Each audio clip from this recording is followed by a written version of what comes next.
Hello everyone, welcome back to my channel. आज हम reasoning में सिटिंग अरेंजमेंट टेस्ट के बारे में समझेंगे और फिर उसके क्वेश्चन भी सॉल्व करेंगे। तो सिटिंग अरेंजमेंट होता क्या है?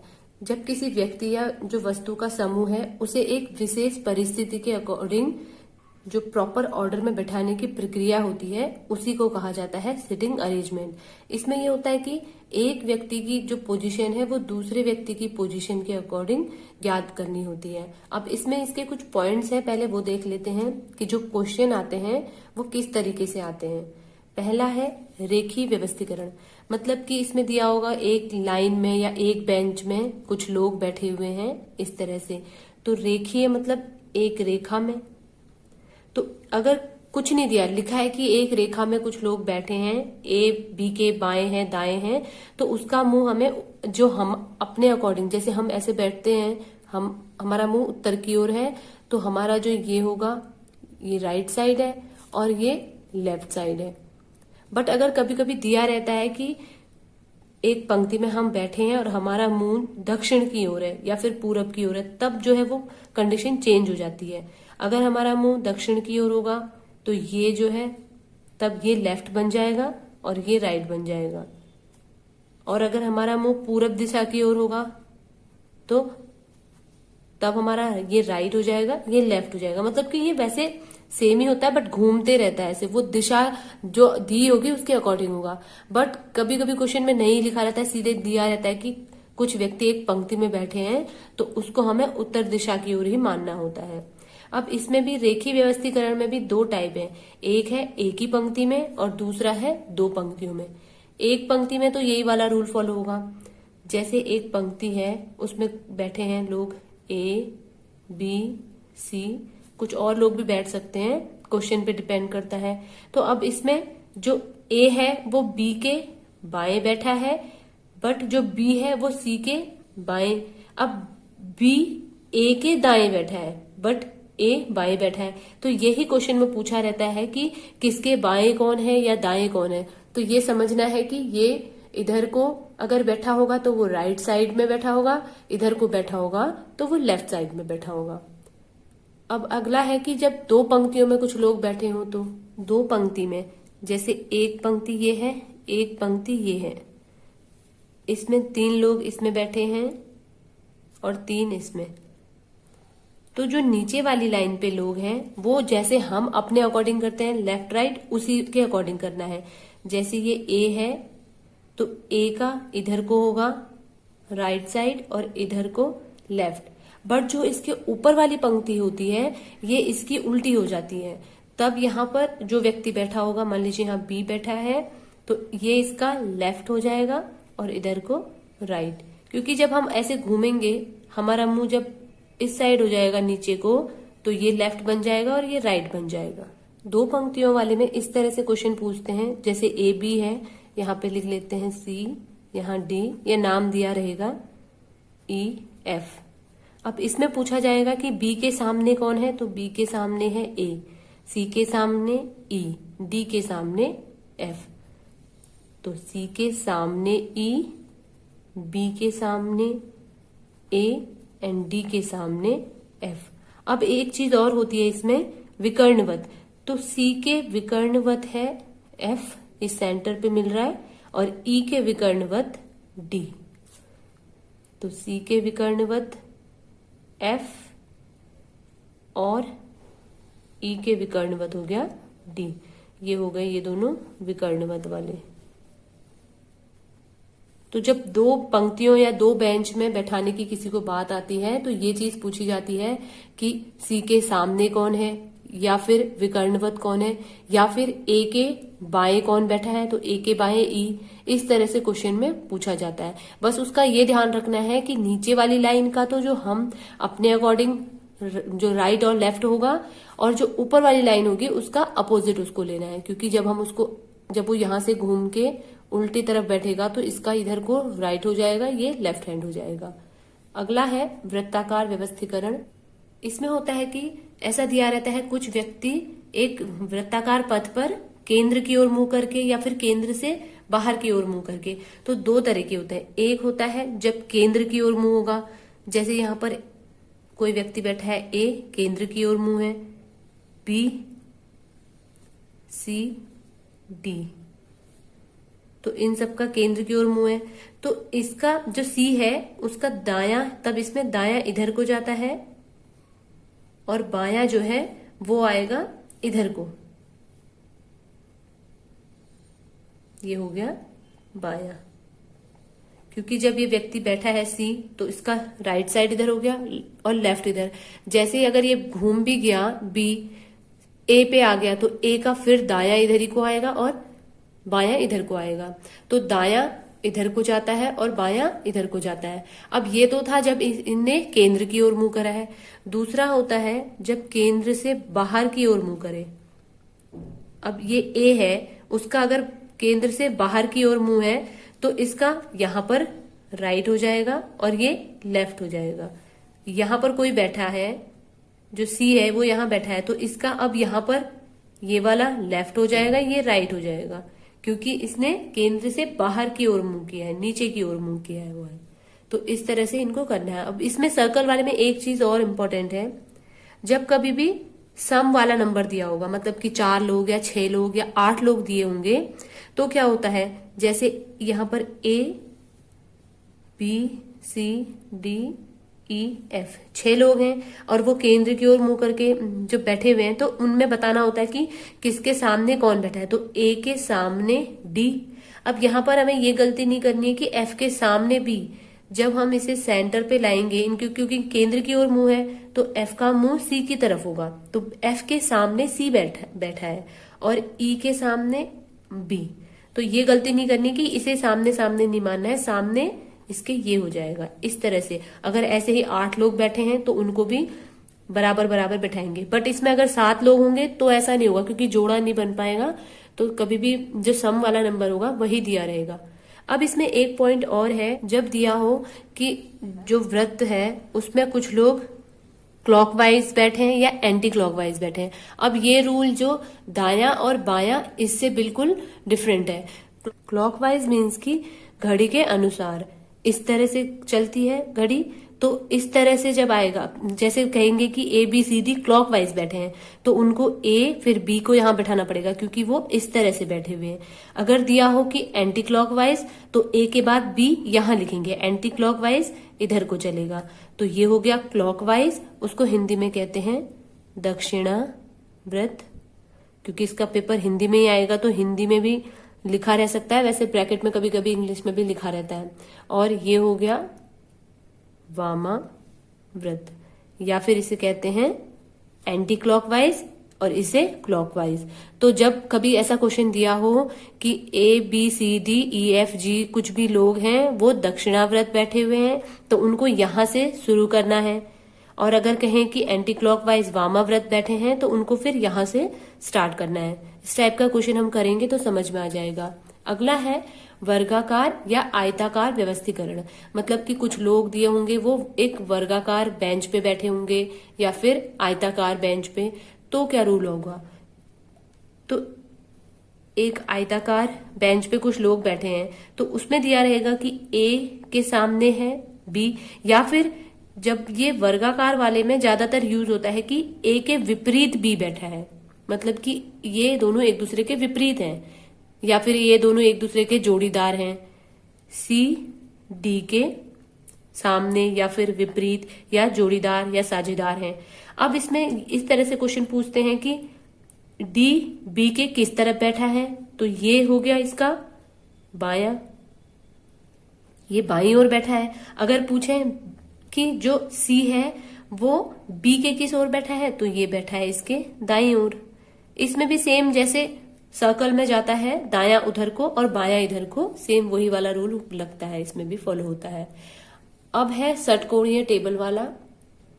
इसमें दिया रहता है कि कुछ लोग एक षटकोणीय टेबल पे बैठे हुए हैं तो उन्हें बताना होता है कि किसके सामने कौन है। तो इसमें होता है षटकोणीय टेबल होती है ऐसे,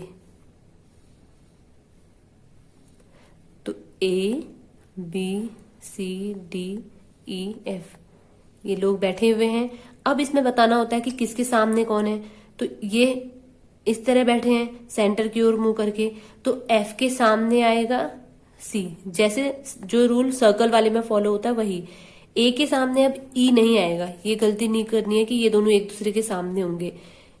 ए के सामने आएगा डी और ई के सामने आएगा बी।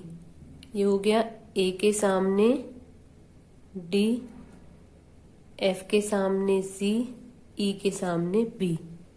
ये रूल याद रखने हैं, इनसे क्वेश्चन को सॉल्व करने में आसानी रहेगी। अब इनके कुछ क्वेश्चन कर लेते हैं। कॉलेज पार्टी में 5 लड़कियां एक पंक्ति में बैठी हैं, पी एम के बाईं ओर। तो पी है एम के बाईं ओर, अगर एम यहां है तो इसके बाईं ओर कौन बैठी है? पी बैठी है।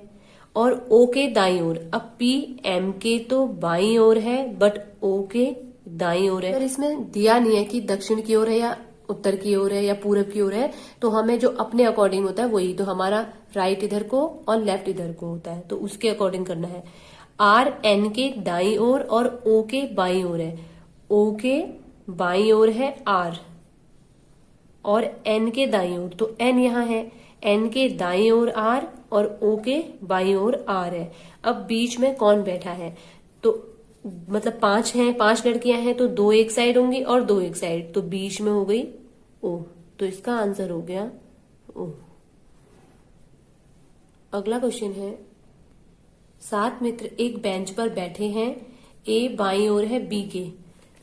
तो ए बाईं ओर है बी के, तो मतलब बी यहां होगा तो तभी इसके बाईं ओर ए आएगा। लेकिन दाईं ओर है सी के, तो सी यहां होगा तब ए जो है सी के दाईं ओर आएगा। डी बी के दाईं ओर, जो बी के दाईं ओर डी है लेकिन ई के बाईं ओर है, मतलब अगर ई यहां आएगा तभी इसके बाईं ओर डी आएगा। तो जो जो स्टेटमेंट दी है उसको लिखते रहना है। एफ सी के बाईं ओर, सी के बाईं ओर है एफ, परंतु जी के दाईं ओर, परंतु जी के दाईं ओर है। तो अब बताना है बेंच के छोरों पर कौन कौन है। तो 7 लोग थे, 1 2 3 4 5 6 7, मतलब हमने 7 लिख लिए हैं।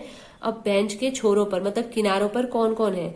तो इस किनारे पर है जी और इस किनारे पर है ई, तो आंसर इसका हो जाएगा जी एंड ई।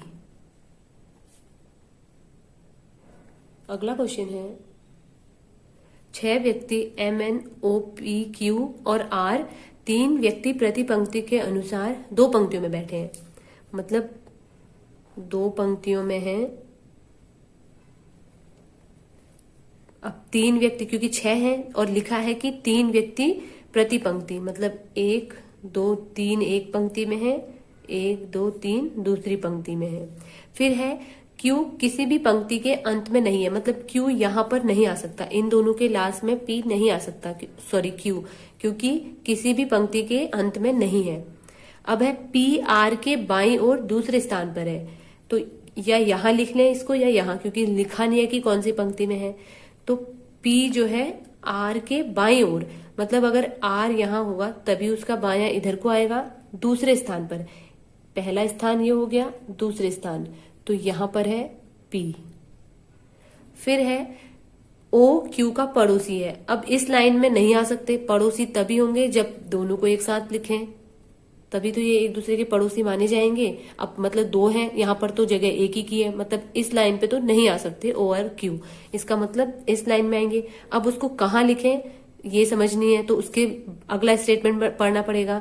पी के विकर्णवत सम्मुख है, तो ओ क्यू का तो पड़ोसी है और पी का विकर्णवत।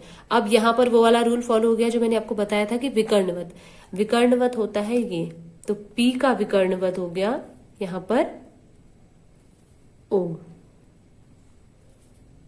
और ये उसका पड़ोसी क्यू। अब अगली लाइन है एन आर का पड़ोसी है, आर का पड़ोसी एन है। अब इसमें एक बच गया, उसको वो है एम, उसको यहां पर लिख लेंगे।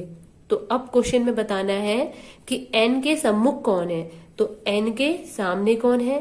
एन के सामने है क्यू, तो आंसर हो जाएगा एन के सामने क्यू, क्यू इसका आंसर हो जाएगा। अगला क्वेश्चन है, 4 व्यक्ति राम श्याम मोहन तथा हरि ताश खेल रहे हैं। तो 4 व्यक्ति हैं, मतलब कि इस तरह बैठे होंगे या वर्गाकार या आयताकार कुछ भी। तो अब है मोहन हरि के विपरीत नहीं है, मान लीजिए कहीं भी मोहन लिख लेते हैं, यहां लिख लेते हैं मोहन। हरि के विपरीत नहीं है, मतलब विपरीत यहां पर हरि नहीं आ सकता। यहां पर श्याम मोहन तो आ सकते हैं बट हरि नहीं आ सकता क्योंकि वो उसके विपरीत नहीं है। अब हरि कहां पर लिखें, तो उसके लिए है हरि श्याम के दाएं बैठा है। अब श्याम, यहां पर श्याम है, श्याम के दाएं। अब दाएं कहां पर होगा, श्याम का, ये हो गया श्याम का दायां और इधर को आ गया बायां। अब दाएं हरि बैठा है तो मतलब कि यहां पर हरि आ गया। अब बचा राम, तो राम को यहां लिख लेते हैं।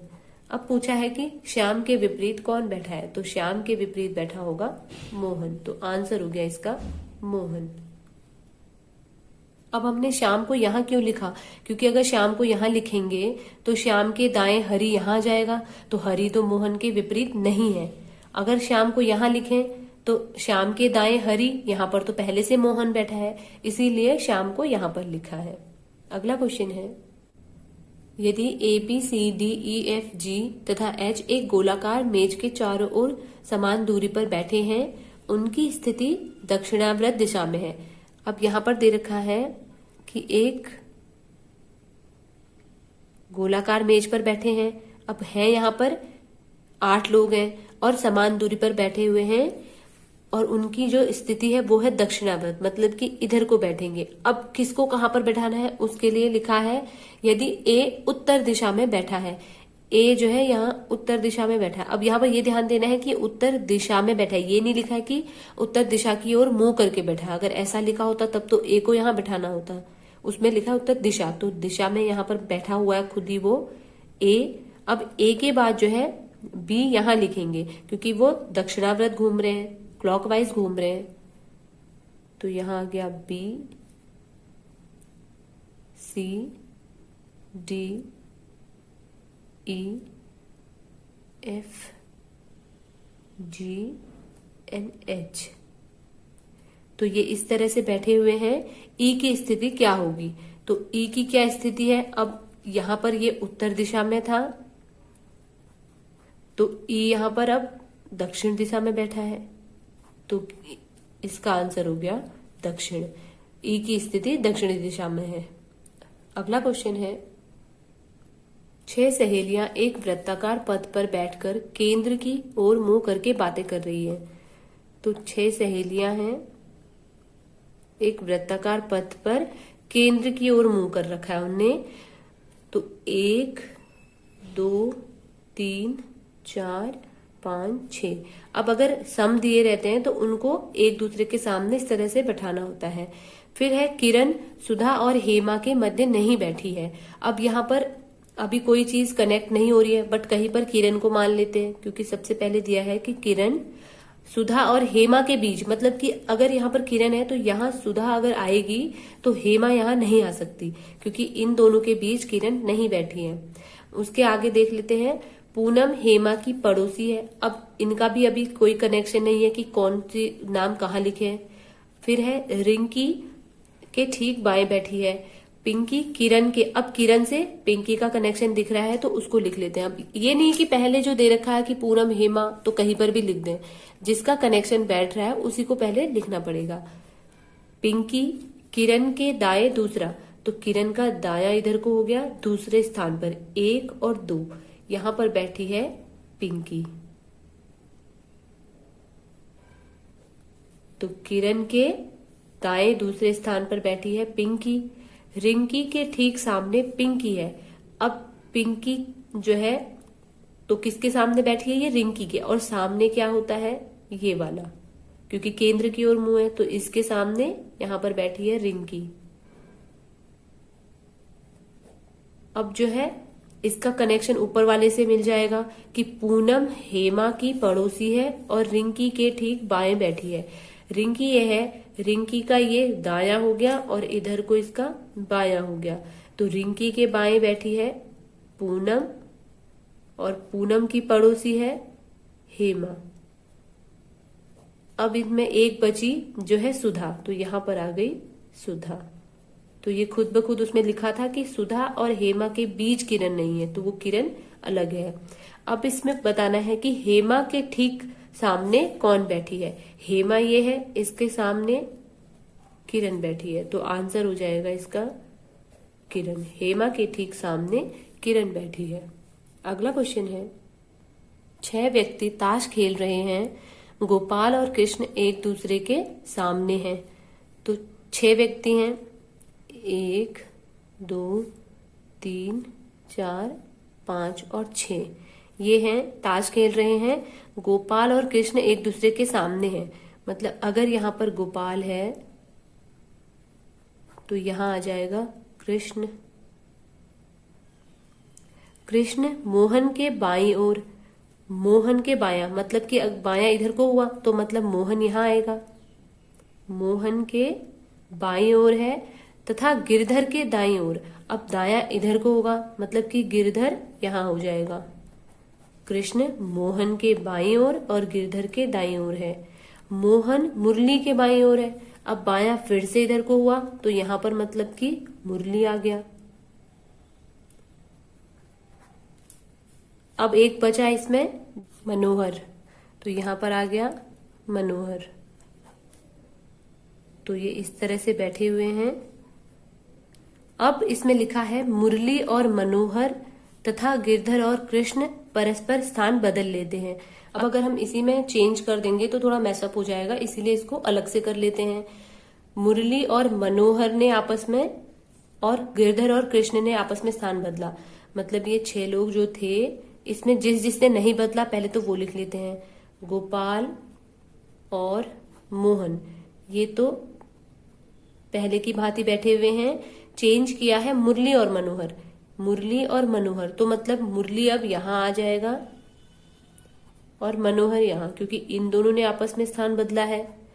और गिरधर और कृष्ण, तो कृष्ण पहले यहां था, अब कृष्ण यहां आ गया क्योंकि स्थान बदल लिया, यहां पर आ गया गिरधर। तो अब फिर से 6 लोग हो गए। अब बताना है मुरली के ठीक बाएं कौन होगा। मुरली का बायां हो गया इधर को और दायां इधर को। बायां पूछा है तो मुरली का बायां हो गया गोपाल, तो आंसर हो गया इसका गोपाल। अगला क्वेश्चन है, 2 महिलाएं और 2 पुरुष ताश खेल रहे हैं। ये सभी एक मेज के चारों ओर उत्तर, दक्षिण, पूर्व और पश्चिम दिशा में बैठे हैं।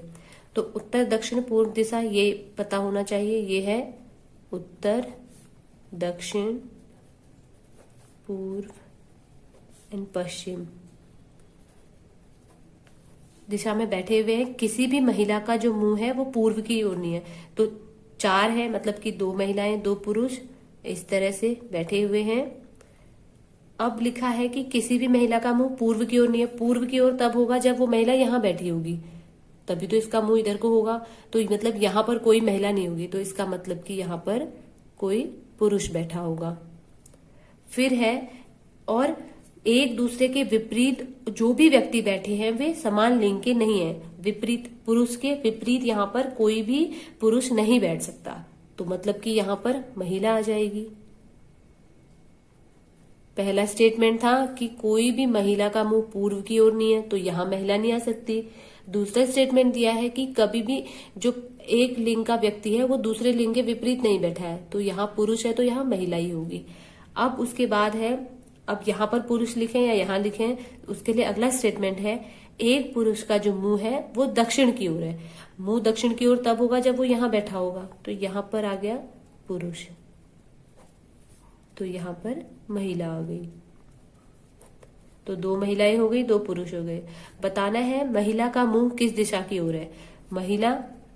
एक महिला का है उत्तर की ओर, एक का है पश्चिम की ओर, तो इसका आंसर हो जाएगा उत्तर पश्चिम।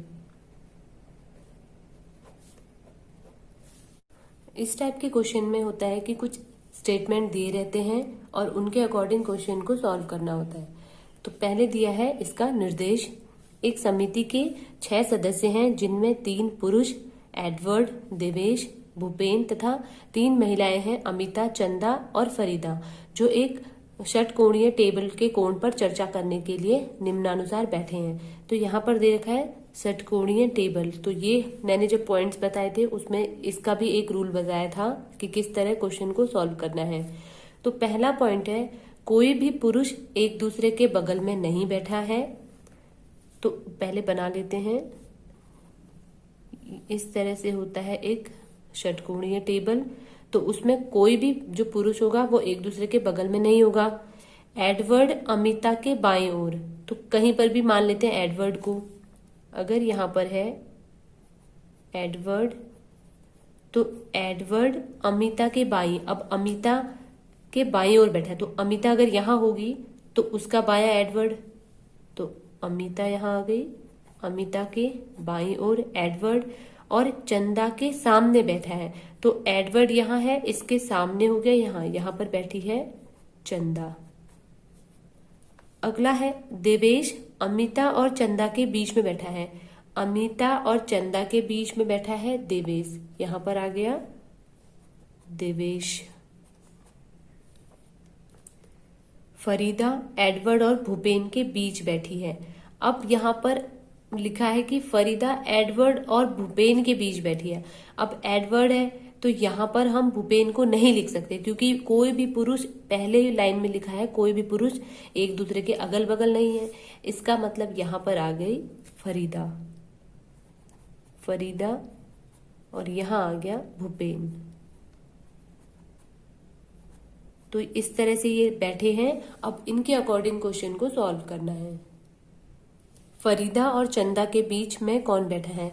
फरीदा और चंदा, इन दोनों के बीच में कौन बैठा है? भूपेन। तो आंसर हो गया इसका भूपेन। अगला है फरीदा के सामने कौन बैठा है?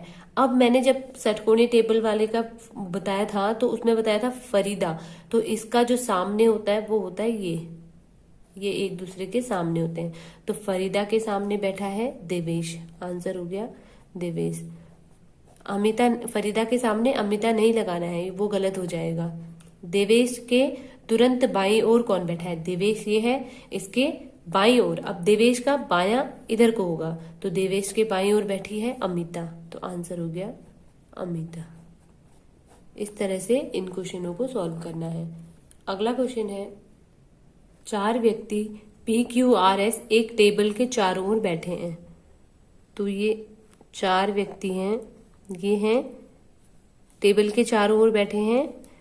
P के सामने R है, तो P के सामने अगर R है तो मतलब कि Q के सामने S होगा। अब Q यहां लिखें या यहां लिखें क्योंकि दे नहीं रखा है। तो अब आगे जो स्टेटमेंट है वो पढ़ लेते हैं, फिर बताना है कि कौन सा कथन सही है। तो स्टेटमेंट के अकॉर्डिंग बताना पड़ेगा। P Q का पड़ोसी नहीं है। P Q का पड़ोसी नहीं है तो ये गलत हो गया, क्योंकि ये तो है P का पड़ोसी Q है। चाहे Q को हम यहां लिखें चाहे Q को यहां लिखें, तब भी तो दोनों एक दूसरे के पड़ोसी होंगे। P R का पड़ोसी नहीं है, P R का पड़ोसी नहीं है, ये ठीक है क्योंकि P तो उसके सामने बैठा है, या फिर हम कह सकते हैं P R के विपरीत बैठा है, बट यहाँ पर पड़ोसी नहीं है, ये सही है। बट और भी चेक कर लेते हैं। P S का पड़ोसी नहीं है, P S का पड़ोसी नहीं है, तो ये भी गलत है क्योंकि ये दोनों पड़ोसी हैं। P R का पड़ोसी है, P R का पड़ोसी है नहीं है, तो ये भी गलत है। तो ऑप्शन बी इसका राइट आंसर हो गया। अगले पार्ट में हम रीजनिंग का नेक्स्ट चैप्टर करेंगे, जो है काल परीक्षण टाइम टेस्ट। अगर आपको आज का वीडियो अच्छा लगा तो लाइक कीजिएगा और चैनल को सब्सक्राइब कीजिएगा। Thanks for watching.